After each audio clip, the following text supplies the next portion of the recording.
మొండివాడు రాజు కన్నా బలవంతుడు అని అంటారు. మీకు ఇరాన్ విషయంలో చూశారు అనుకోండి, నా భవిష్యవాణి ఇదే జరగబోతుంది.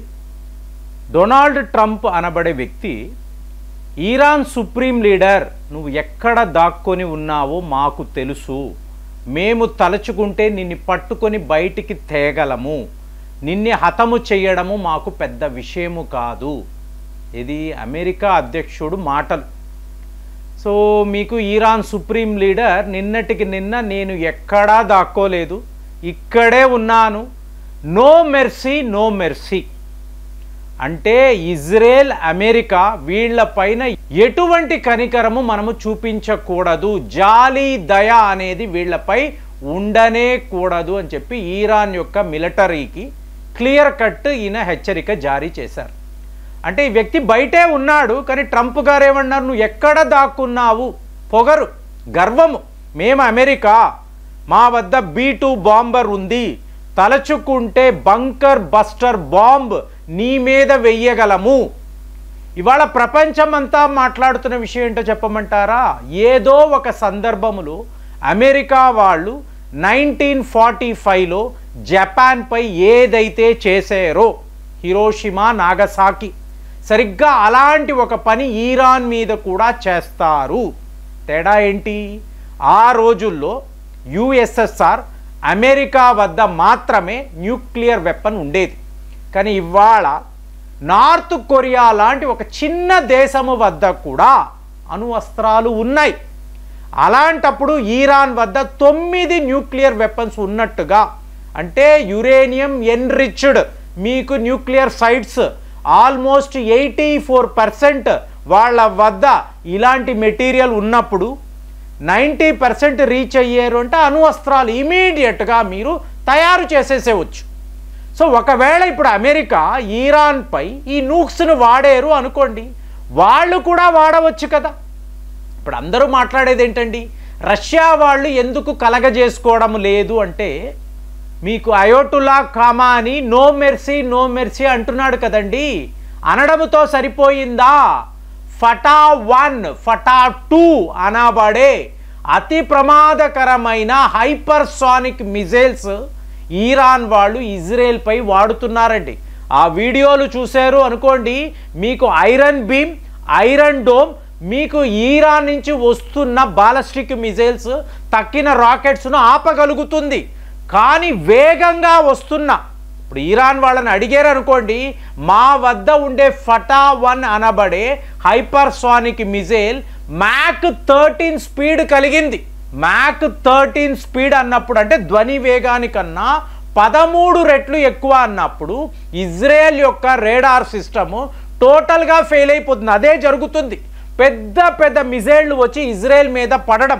నిన్న మాట్లాడాము, మోసాద్ యొక్క హెడ్ క్వార్టర్స్, ఆమెన్ యొక్క కాంప్లెక్స్, అలాగే యూనిట్ 8200.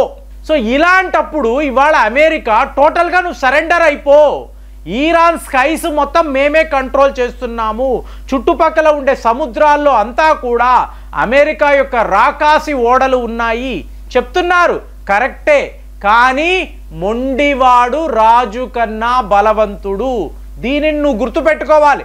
ఆ రోజు జపాన్ సరెండర్ అయిపోయింది కాబట్టి ఇవాళ ఇరాన్ సరెండర్ అయిపోతుంది అంటే మీ భ్రమ. ప్రపంచములో ఇవాళ ఎన్నో దేశాల వద్ద అణువస్త్రాలు ఉన్నాయి.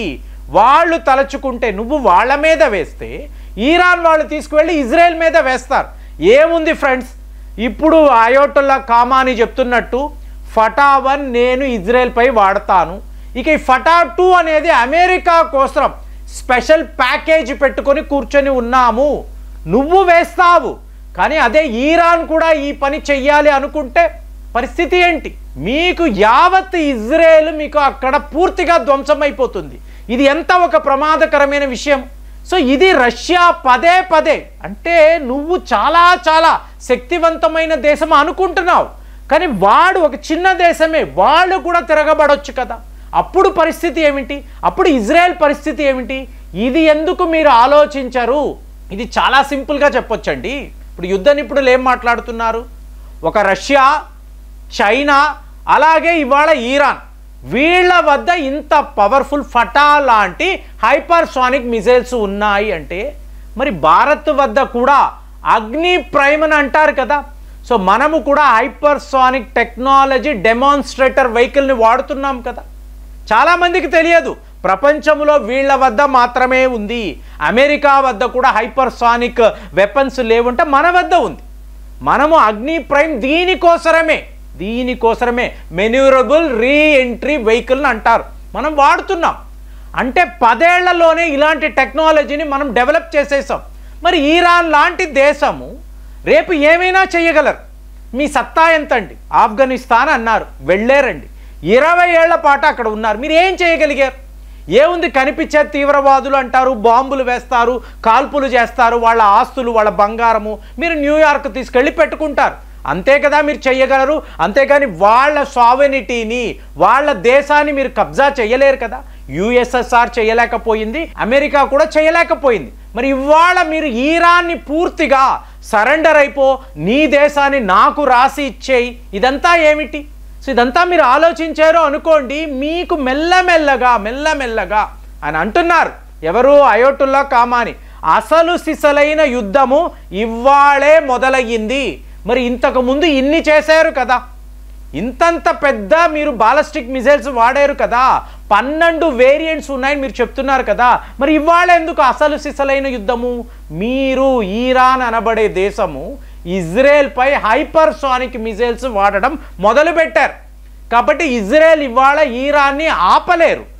ఈ టైంలో పొరపాటుగా అమెరికా వాడు ఈరాన్పై ఇలాగ ఒక అణువస్త్రాన్ని పేల్చాడు అనుకోండి, ఏముంది, ఆ రోజు జపాన్ వాళ్ళు సరెండర్ అయ్యారు కదా, ఇవాళ వీడు అయిపోతాడు అంటే చాలా పొరపాటు అండి. అలా ఉండదండి, అలా ఉండదు.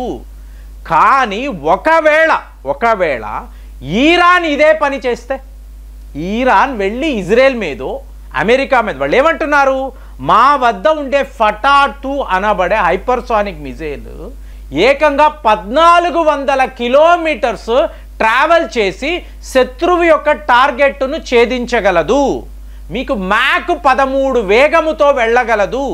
అంటే అమెరికాలో ఉండే మిడిల్ ఈస్ట్ ఇన్స్టాలేషన్స్, మిలిటరీ బేసులు వాళ్ళు టార్గెట్ చేసి ధ్వంసము చెయ్యగలరు, చేస్తారు కూడా.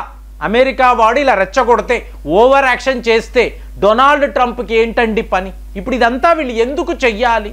అనవసరం కదా అంటే కాదు, మాకు ఆయిల్స్ కావాలి. జస్ట్ ఈరాన్ యొక్క న్యూక్లియర్ ప్రోగ్రామ్ ఇదే మాట్లాడుతున్నారు. ఒక్కటి friends, Iran has got nothing, so they lose nothing అంటారు కదా. We lose nothing because we own nothing. 1970లో నుంచి వాళ్ళ మీద శాంక్షన్స్, ఎక్స్పోర్ట్స్ లేవు, వ్యాపారం ఏమీ లేవు. కాబట్టి వాళ్ళు పోగొట్టుకునేది ఏమీ లేదు.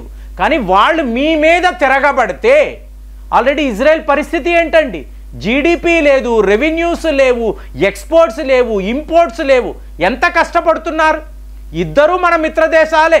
కానీ ఈరాన్ మాత్రము నో మెర్సీ అని పదే చెప్తున్నారు. అంటే ఏంటి? దేనికైనా మేము తెగించి ఉన్నాము.